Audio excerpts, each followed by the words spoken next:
ये हड्डियां नहायत सूखी हुई है, बिखरी हुई है, और सूखी हड्डी जो है उसके जोड़ भी उखड़ जाते हैं।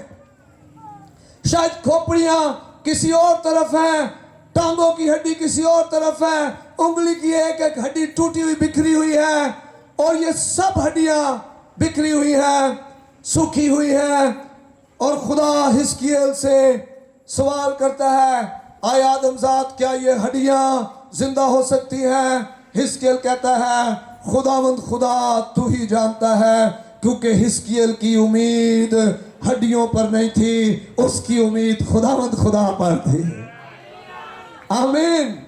कई बार हमारे हालात हमारी उम्मीद छीन लेते हैं।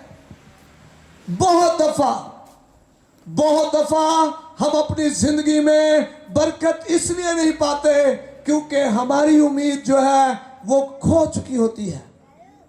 हम खुदा पर नहीं, हालात पर निगाह कर रहे होते हैं। हिजकिय्येल उन हड्डियों को नहीं देख रहा कि ये कितनी सूखी है, कितनी ज्यादा है, कितनी बिखरी हुई है। वो खुदा को देख रहा है जो मुर्दा हड्डियों को जिंदा कर सकता है।